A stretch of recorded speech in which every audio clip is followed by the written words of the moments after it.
جی طاقت کے خلاف حکمت عملی کے طور پر پاکستان دہشت گرد تنظیمیں استعمال کر رہا ہے. ایک تو یہ ہوتا تھا کہ they used to say that Pakistan is not doing enough and do more کی صدا تھی. یہ تو totally out rightly as if supporting Bharat کے حوالے سے ہر دفعہ انہوں نے بہت مطلب 15 سال سے یہ بات چل رہی ہے.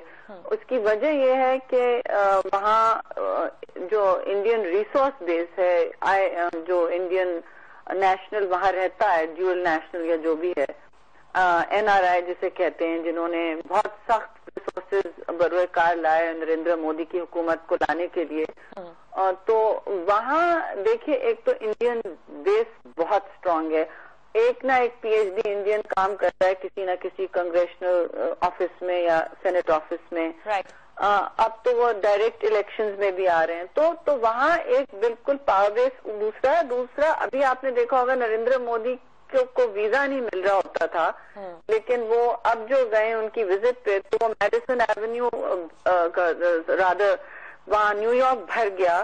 اور پھر دیکھیے انڈیا اب دنیا کا سب سے بڑا گلوبل شاپر ہے آرمز انڈسٹری کا. تو امریکہ کی جو آرمز انڈسٹری ہے اس نے بھی لائن میں لگنا ہوتا ہے. وہاں دوسری شاپنگ بھی انڈیا کر رہا ہوتا ہے. مارکیٹ بھی وہ ہیں.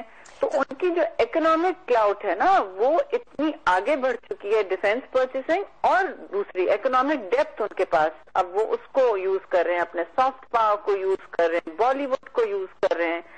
تو یہ اور اوپر سے چین کو کہ اب چائنا رائزنگ کی بات ہو رہی ہے ایشین سینچری کی بات ہوتی ہے تو چائنا کو بیلنس کرنے کے لیے انڈیا سے تو اور ہاتھ بڑھا رہے ہیں. جس پرائم منسٹر کو ویزا نہیں مل رہا تھا ہیومن رائٹس وائلیشن کی وجہ سے اس کو اب وہاں راک سٹار بنایا گیا نا. تو آپ بدلتے وقت بھی دیکھیں اپنے پرابلمز بھی دیکھیں اور